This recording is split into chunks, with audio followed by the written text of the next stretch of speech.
ನನಗ ನಾ ಎಬ್ಸ್ಲಾಮ ಮುಂದೆ ಹಾ ಒಗೆ ಒಗೆ ಒಗೆ ಒಂದು ಹಾ ಏನು ಒಗೆ ಒಂದು ಅಂದ್ಯ ಹಾ ಹಾಡು ಏನು ಹಾಡು ಏನು ಹಾಡು ಏನು ಇಲ್ಲೊಂದು ಸಮಸ್ಯೆ ಖಂಡಿತ ಇದೆ. ಏನಾಗಿಚ್ಚಕ್ಕು ತಾನೋ ಎಲ್ಲ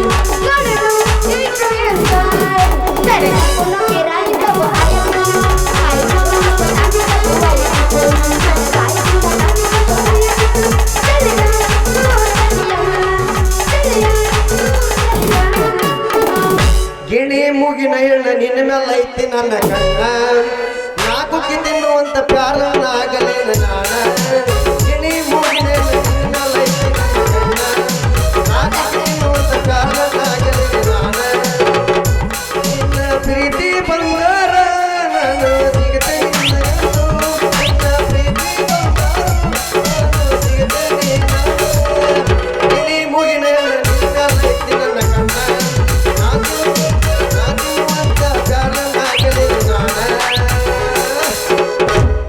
ಸಂತೆಗೆ ಬಂದಾಗ ಬೆಟ್ಟಾಗ ನನ್ನ ಗೆಳೆಯ ಸಂತೆಗೆ ಬಂದಾಗ ಬೆಟ್ಟಾಗ ನನ್ನ ಗೆಳೆಯ ನೀರ ಕಲಸಿದೆ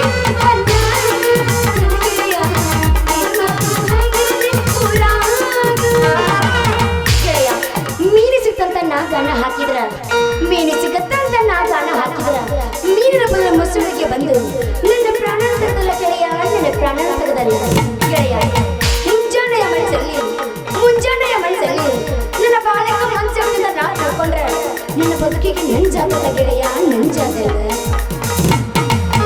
ನಾನಲ್ಲೋ ಎಂಜಲ ಗೆಳೆಯ ಅಯ್ಯೋವತ್ತಿನ ದೇವರ ಗೆಳೆಯ ನನ್ನ ಬಳಿಯ ನಾನಿಂದ ಬೀಸಲ ಗೆಳೆಯ ಸ್ಪೀಕರ ಶಾಲ ಮುಡಿಯ ಇಲ್ಲಂದಾದ ಬೆಂಕಿ ಗೆಳೆಯ ನಾಮಲ್ವೆಯಾದು ನೀನನ್ನು ಹೊಡೆಯ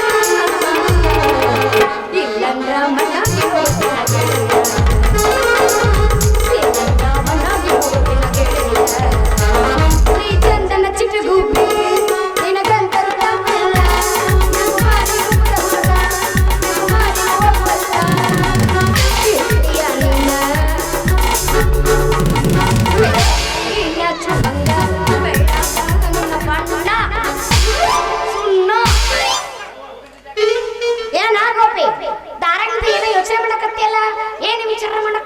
ಏನಿಲ್ಲ ನಾ ನಿನ್ನ ಸಲುವಾಗಿ ವಿಚಾರ ಮಾಡತ್ತೀನಿ ನೀ ಎಲ್ಲ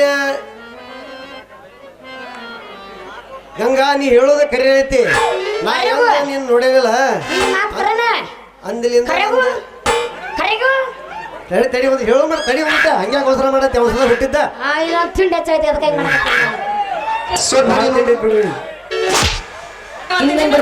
ನೀ ಏನ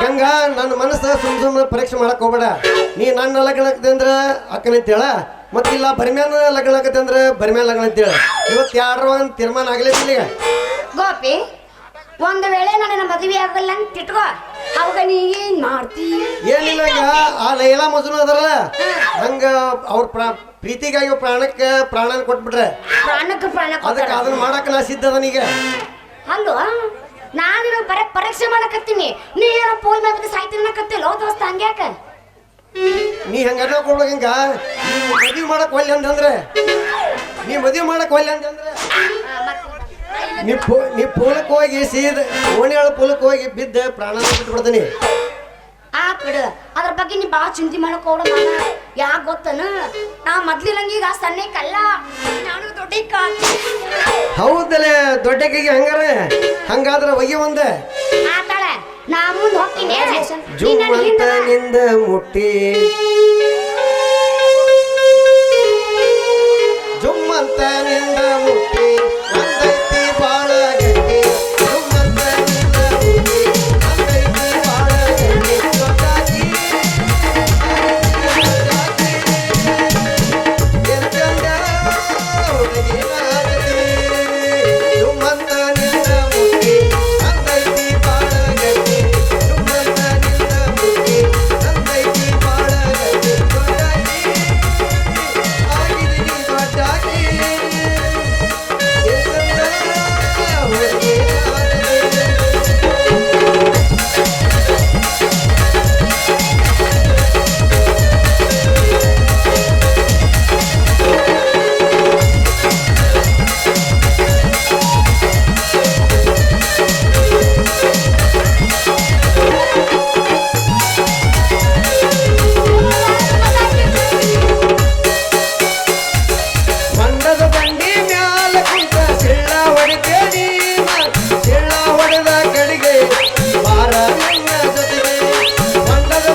ಏ ಹುಡುಗ ಮಾಡಬಾರ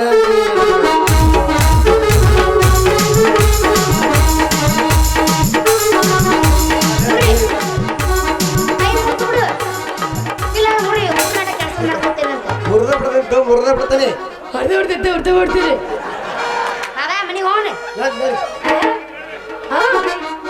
ಏನು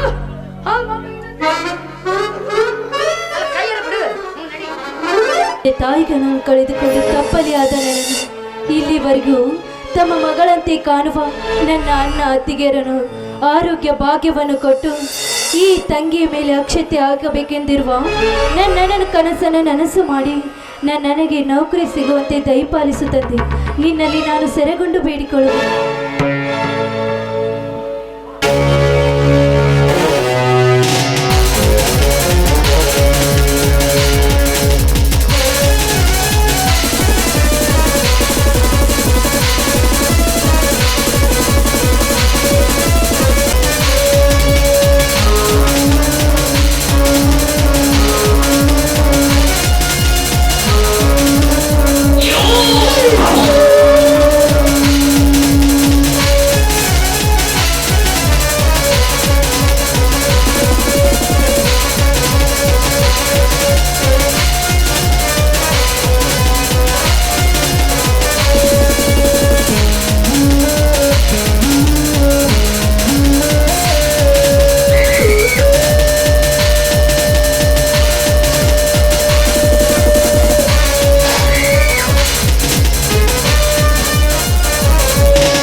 ಶಿಲ್ಪ ಶಿಲ್ಪ ಶಿಲ್ಪ ಯಾರು? ನಾನು ಈ ಊರಿನ ಗರ್ಭ ಶ್ರೀಮಂತ ಪ್ರೇಮರಾಜ್ ಅಂತ. ನಿಮ್ಮನ್ನು ನೋಡಿದ ಕ್ಷಣ ಗೊತ್ತಾಯ್ತು ತಾವು ಇಲ್ಲಿಗೆ ಬಂದ ಕಾರಣ. ಶಿಲ್ಪ, ಒಂದು ಮಹತ್ತರವಾದ ಕೆಲಸವಿದ್ದಾಗಲೇ ಬರಬೇಕಲ್ಲ. ಪಾಪ ತಾವು ಹೇಗಿದ್ದೀರಿ ಅಂತ ವಿಚಾರಿಸಲು ಬಂದಿರುವೆ. ನೀವು ನನ್ನ ಸಲುವಾಗಿ ಸುಖ ದುಃಖಗಳನ್ನು ವಿಚಾರಿಸಲು ನನ್ನ ತಂದೆ ಇರುವನು. ನನ್ನ ಸಲುವಾಗಿ ಈ ರೀತಿ ಕರುಣೆ ತೋರಿಸುವ ಅವಶ್ಯಕತೆ ಇಲ್ಲ. ತಾವಿಲ್ಲಿಂದ ಹೊರಟು ಹೋಗ್ಬೋದು. ಶಿಲ್ಪ, ನಾನೊಬ್ಬ ಅಗರ್ಭ ಶ್ರೀಮಂತ. ಈ ಸುತ್ತ 20 ಹಳ್ಳಿಯ ಒಡೆಯ ಭಾಗ್ಯಲಕ್ಷ್ಮಿ ನಿನ್ನನ್ನು ಕೈ ಕೈ ಕೈ ಮಾಡಿ ಕರೆಯುತ್ತಿದ್ದಾಳೆ. ಬಳಿಗೆ ಬರುವ ಮಹಾಲಕ್ಷ್ಮಿಯನ್ನು ಅಲ್ಲಗಳೆದು ಮಾತನಾಡಬೇಡ. ನಾನು ಇಷ್ಟೆಲ್ಲ ಯಾಕೆ ಹೇಳ್ತಾ ಇದ್ದೇನಂತ ಸ್ವಲ್ಪ ವಿಚಾರ ಮಾಡು. ಅಂದ್ರೆ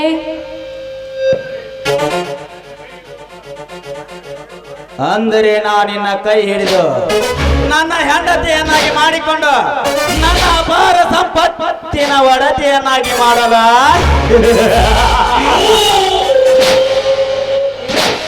ಸಹಾಯ ಕೇಳಲು ಬಂದಿರುವ್ಯಾ?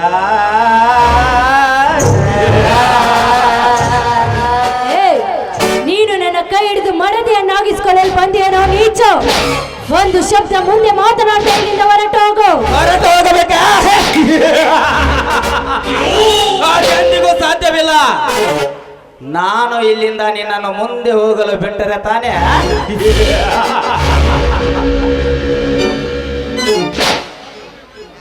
ಗುಲಾಬಿ ಹೂವಿನಂತಿರುವ ನಿನ್ನ ಈ ಮಕರಂದವನ್ನು ಹೀರಲು ಬಂದಿದ್ದಾನೆ ಈ ಪ್ರೇಮ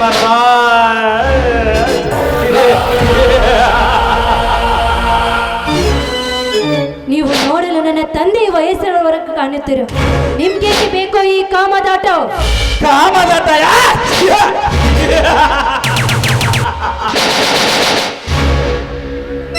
ಕಾಮಕ್ಕೆ ಕಣ್ಣಿಲ್ಲ, ರಾತ್ರಿ ಕ್ರೀಡೆ ಆಡಲು ವಯಸ್ಸು ಬೇಕಾಗಿಲ್ಲ.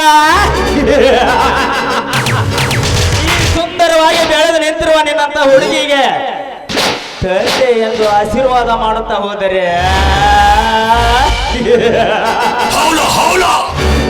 ಈ ಸಮಾಜದಲ್ಲಿ ಗಂಡನಾಗವಣ ಯಾರು?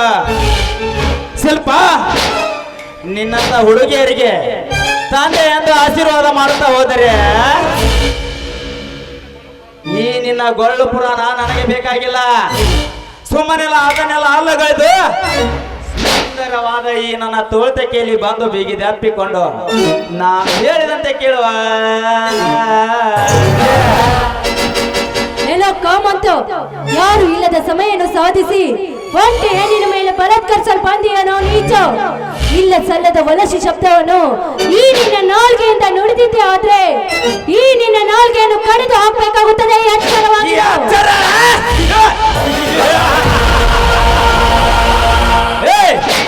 ಹುಚ್ಚು ಹೆಣ್ಣೆ, ಈ ನಿನ್ನ ಗೊಳ್ಳು ಪುರಾಣ ನನ್ನ ಮುಂದೆ ಹೇಳಬೇಡ. ಏನೇ ಇದ್ದರೂ ನಾನು ಹೇಳಿದಷ್ಟೇ ಕೇಳಬೇಕು. ಅದನ್ನು ಬಿಟ್ಟು ನಿನ್ನ ತಲೆಯಲ್ಲಿ ಇರುವುದನ್ನು ಮಾತನಾಡುತ್ತೆ ಹೋದರೆ ಏನು ಪ್ರಯೋಜನವಿಲ್ಲ. ನೀನು ನನ್ನವಳು ಆಗಲೇಬೇಕು ಅಷ್ಟೇ. ಮಾತಿಗೆ ಮಾತು ಬೆಳೆಸಿ ಈ ನನ್ನ ಕಾಮದ ಪಿತ್ತವನ್ನು ನೆತ್ತಿಗೇರಿಸಬೇಡ, ತಿಳಿಯುತ್ತೆ? ಈ ವಿಷಯ ಏನಾದ್ರೂ ನನ್ನಂದ್ರೆ ಏನಾದ್ರೂ ಗೊತ್ತಾದ್ರೆ ಈ ನಿನ್ನ ಮೈ ಚರ್ಮವನ್ನು ಸುಲಿದು ತಮ್ಮ ಚಪ್ಪಲಿಯನ್ನಾಗಿ ಮಾಡಿಕೊಳ್ತಾರೆ. ಸುಮ್ಮನೆ ಇಲ್ಲಿಂದ ಹೊರಟು ಹೋಗು. ಈ ನಿನ್ನ ಬಿಂಕದ ಮಾತು ನನಗೆ ಬೇಕಾಗಿಲ್ಲ. ಇದನ್ನೆಲ್ಲ ಅಲ್ಲಗಳೆದು ಬಂದು ನನ್ನ ಮನಸ್ಸನ್ನು ತಣಿಸುವ ಅಷ್ಟೇ. ನೀವು ಹೇಳಿದಂತೆ ಕೇಳುತ್ತೇನೆ. ಅನರ್ಥರತ್ನವೇ ಅನರ್ಥರತ್ನವೇ ಅನರ್ಥರತ್ನವೇ ಅನರ್ಥರತ್ನವೇ.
ಶಾಲತೆ ಶಾಲತೆ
ಮಂದಾರ ಪುಷ್ಪವೇ ಮಂದಾರ ಪುಷ್ಪವೇ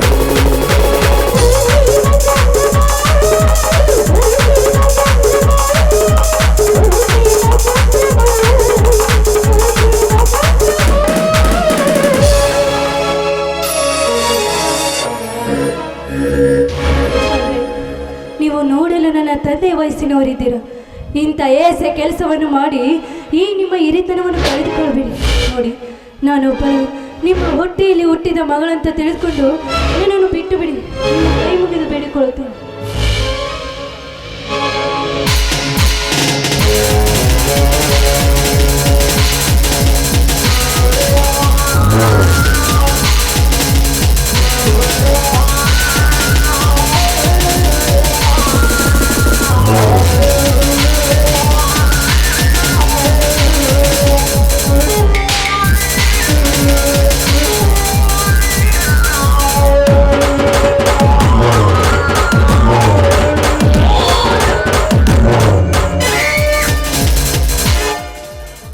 ಇದೆಲ್ಲ ನನ್ನ ದೊಡ್ಡ ವೇದಾಂತಕ್ಕೆ ನಾನು ಹೆದರೋನಲ್ಲ ಶಿಲ್ಪ. ನೀನು ನನ್ನ ಆಸೆಯಂತೆ ಬಂದು ಬಿಗಿದಪ್ಪಿದರೆ ಸರಿ, ಇಲ್ಲವಾದ್ರೆ ನಿನಗೆ ಬಲಾತ್ಕಾರ ಎಂಬ ಬಾಣವನ್ನು ಪ್ರಯೋಗಿಸಬೇಕಾಗುತ್ತದೆ. ಎಚ್ಚರ. ದಯವಿಟ್ಟು ನಿಮ್ಮ ಕಾಲನ್ನು ಹಿಡಿದು ಬೇಡಿಕೊಳ್ಳುತ್ತೇನೆ. ನೋಡಿ, ನಾನು ಒಳ್ಳೆಯ ತಂಗಿಯಾಗಿ ಬಾಳ್ಬೇಕು. ಈ ನಿಮ್ಮ ಆಲೋಚನೆಯನ್ನು ಬಿಟ್ಟು ಬಿಡಿ. ನನಗೆ ತಂದೆಯಾಗಿ ಆಶೀರ್ವಾದ ಮಾಡಿ.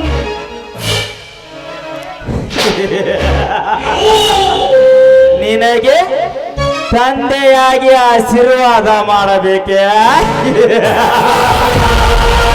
ಅದೇ ನಿನ್ನ ಹೆಚ್ಚು ಕಲ್ಪನೆ ಶಿಲ್ಪ. ಸುಂದರವಾಗಿ ಬೆಳೆದು ನಿಂತಿರುವ ನಿನ್ನಂತ ಹೆಣ್ಣುಗಳನ್ನು ಮಗಳೆಂದು ಆಶೀರ್ವಾದ ಮಾಡಕ್ಕೆ ನನಗೆ ತಲೆ ಕೆಟ್ಟಿಲ್ಲ. ಈಗ ನನಗೆ ನೀನು ಬೇಕು ಅಷ್ಟೇ. ನೋಡು, ಈಗ ನಾನು ಹೇಳಿದಂತೆ ಕೇಳಿಕೊಂಡರೆ ನಿನ್ನಿಂದ ಈ ನಿನ್ನ ಅಣ್ಣ ತಮ್ಮಂದಿರು ಮುಂದೆ ಸುಖವಾಗಿ ಇರಬಹುದು. ಏನಂತೀಯ? ಏ ನೀಚ, ನಿನ್ನಂತೆ ಹಾರಾಡಿ ಚೀರಾಡಿ ಮಣ್ಣು ಬೆಕ್ಕಿ ಹೋದರು ಹಿಂದಿನ ಮಹಾಭಾರತದ ರಾಕ್ಷಸರು. ನೀನು ಪುರಾಣದ ಕಥೆಯನ್ನು ಕೇಳಿಲ್ಲವೇನು? ಒಂದು ಹೆಣ್ಣಿಗೆ ಹಾರಾಡಿ ತಮ್ಮ ಪ್ರಾಣವನ್ನೇ ಕಳೆದುಕೊಂಡರು ರಾವಣ ದುಶ್ಯಾಸನಂತ ರಾಕ್ಷಸರು. ಒಂದು ವೇಳೆ ನೀನೇನಾದ್ರೂ ನನ್ನನ್ನು ವರಿಸಲು ಬಂದಿದ್ದೆ ಆದ್ರೆ ನೀನು ನೆಲವಾಗಿ ಬೀಳುವೆ ಹಂದಿ.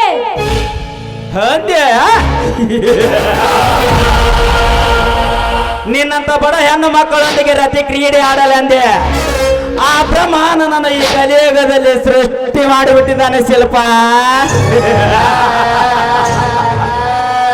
ಅಂತೀಯ. ನಾನು ಹೇಳಿದಂತೆ ನೀನು ಒಪ್ಪಿಕೊಳ್ಳಲೇಬೇಕು. ಇದರಿಂದ ತಪ್ಪಿಸಿಕೊಂಡು ಹೋಗಲು ನಿನ್ನಿಂದ ಸಾಧ್ಯನೇ ಆಗುವುದಿಲ್ಲ ಶಿಲ್ಪ. ಏ ಮುಚ್ಚು ಬಾಯಿ ಹಾದಂತ ಪಿಂಡವೇ, ನೀನು ಪಶುಗಳ ಜಾತಿಗೆ ಹುಟ್ಟಿದವನೇ ಇರಬೇಕು. ಇಷ್ಟು ಪರಿಪರಿಯಾಗಿ ಬೇಡಿಕೊಂಡ್ರು ನಿನಗೆ ಕರುಣೆ ಅನ್ನೋದೇ ಇಲ್ಲ.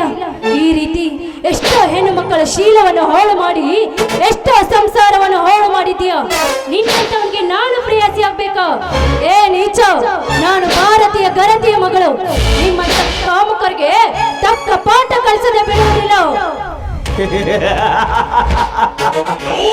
ಭಾರತದ ಸಂಸ್ಕೃತಿಯ ಹೆಣ್ಣು ನಿನ್ನಂತ ಹೆಣ್ಣುಗಳು ಎಷ್ಟು ನನ್ನ ಮುಂದೆ ಇಂಥ ಭಾರತದ ಸಂಸ್ಕೃತಿಯನ್ನು ತೋರಿಸಿ ಹೋಗಿಬಿಟ್ಟಿದ್ದಾರೆ ಶಿಲ್ಪ. ನೋಡು, ನೀನೊಂದು ಯಾಕೋಸ್ತಿತ್ ಹೆಣ್ಣು. ಏನು ಮಾಡಬಲ್ಲೆ? ಏ ನಿನ್ನಲ್ಲಿ ಧೈರ್ಯ ಅನ್ನೋದೇ ಇದ್ದಿದ್ದೆ ಆದ್ರೆ ಅಂದು ನನ್ನನ್ನು ಮುಟ್ಟಿ ನೋಡು. ಮುಟ್ಟಿ ನೋಡಬೇಕಾ? ಏನು ಮಾಡ್ತೀಯ ನೋಡು. ಈ 20 ಹಳ್ಳಿಯ ಒಡೆಯನಿಗೆ ಎದುರು ನಿಂತು ಸವಾಲ್ ಹಾಕಿದ ಹೆಣ್ಣನ್ನು ಇದುವರೆಗೆ ನೋಡಿಲ್ಲ ಶಿಲ್ಪ.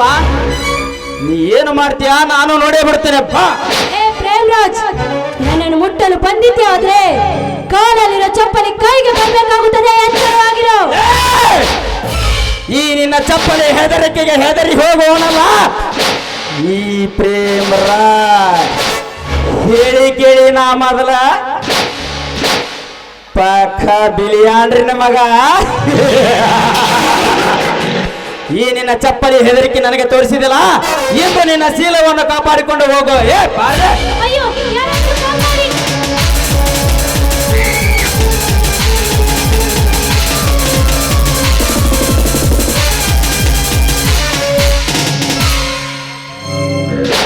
ಮಾನವ ಜಾತಿಯ ಪಸುವೆ, ಈ ನನ್ನ ಸಮರಕ್ಕೆ ಹಚ್ಚಿದವರು ಯಾರು?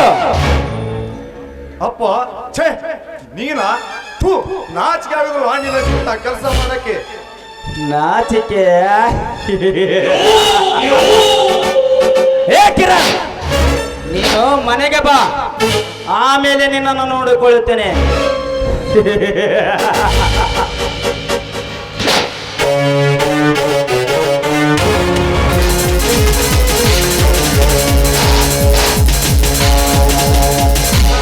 ಎಂದು ನನ್ನ ಮಗ ಬಂದನೆ ಎಂದು ನಿನ್ನ ಶೀಲ ಉಳಿಯಿತು. ಇದರ ಪರಿಯನ್ನು ಮುಂದಿನ ಸನ್ನಿವೇಶದಲ್ಲಿ ತೀರಿಸಿಕೊಳ್ಳದಿದ್ದರೆ ಬಿಡುವುದಿಲ್ಲ ಈ ಪ್ರೇಮರಾಜ್. ಹೇಳಿ ಕೇಳಿ ಮೊದಲ ನಾ ಪಕ್ಕ ಬಿಳಿಯಾಂಡ್ರಿನ ಮಗ.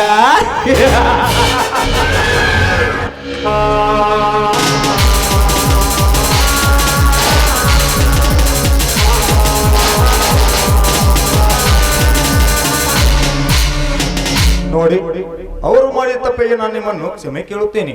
ನೋಡಿ, ಕ್ಷಮೆ ಕೇಳುವಂತ ಮಾತು ಇದರಲ್ಲೇನಿದೆ. ನೀವು ಸರಿಯಾದ ಸಮಯಕ್ಕೆ ಬಂದು ಈ ನನ್ನ ಮಾನವನ್ನು ಕಾಪಾಡಿದ ದೇವರು ನೀವು. ಅಂದರೆ ತಾವು ನೋಡಿ, ನಾನು ಈ ಊರಿನ ರಾಮನ ತಂಗಿ ಶಿಲ್ಪ ಅಂತ. ತಾವ್ಯಾರಂತ ಗೊತ್ತಾಗ್ಲಿಲ್ಲ? ನಾನು ಇದೇ ಊರಿನ ಜಮೀನ್ದಾರರ ಮಗ ಕಿರಣ್ ಅಂತ. ನೋಡಿ, ನೀವು ಸರಿಯಾದ ಸಮಯಕ್ಕೆ ಬಂದು ಈ ನನ್ನ ಮಾನವನ್ನು ಕಾಪಾಡಿದ್ದೀರ. ನನ್ನ ಜೀವನ ಪೂರ್ತಿ ಈ ನಿಮ್ಮ ಋಣವನ್ನು ತೀರಿಸುವುದಿಲ್ಲ. ಈ ನಿಮ್ಮ ಋಣವನ್ನು ತೀರಿಸಬೇಕಾದ್ರೆ ನನ್ನದೊಂದು ಮಾತು ನಡೆಸ್ಕೊಡ್ತೀರಾ? ಅದೇನು ಹೇಳುತ್ತಿಲ್ಪ?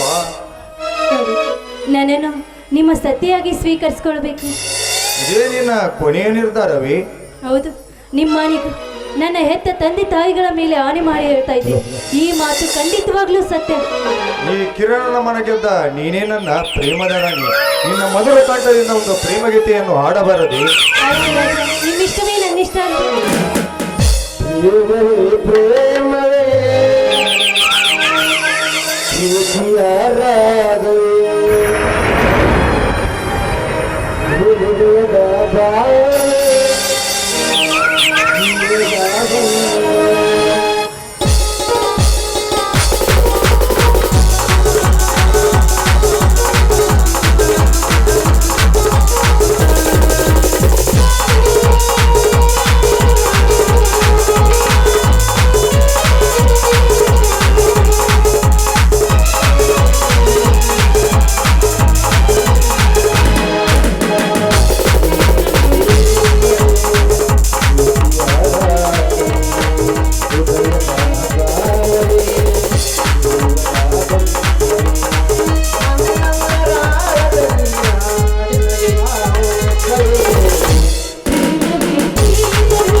ಚಂದ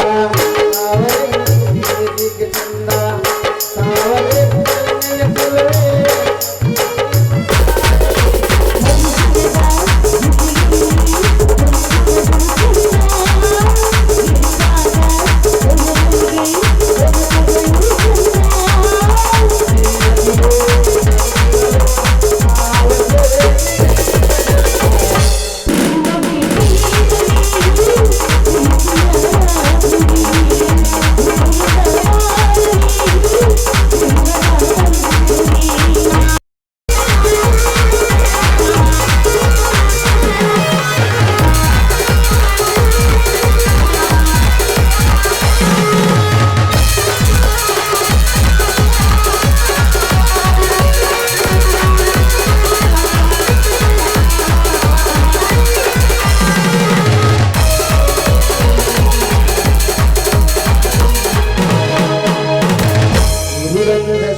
ಬಾಯ್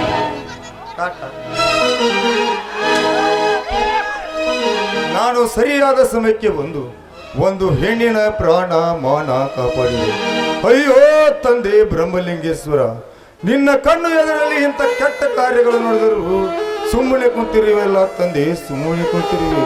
ಈ ಜಗವೇ ಒಂದು ವಿಚಿತ್ರವಾಗಿದೆ. ನನ್ನ ತಂದೆ ಎನ್ನಿಸಿಕೊಂಡವ ಈ ಊರಿನ ಒಡೆಯ. ಇಂಥ ಕೆಲಸಕ್ಕೆ ಕೈ ಹಾಕಿರುವನಿ. ನಾನು ಶಾಲೆ ಕಲಿಯಲು ಬೆಂಗಳೂರಿಗೆ ಹೋಗಿ ನನಗೆ ಹುಚ್ಚುಳಿದಂತಾಗಿದೆ. ನಾ ಇಲ್ಲದ ಸಮಯದಲ್ಲಿ ಇನ್ನೂ ಎಂತೆಂಥ ಕೆಟ್ಟ ಕಾರ್ಯಗಳು ನಡೆದಿರಬಹುದು. ಈಗಲೇ ಮನೆಗೆ ಹೋಗಿ ವಿಚಾರಿಸುತ್ತೇನೆ.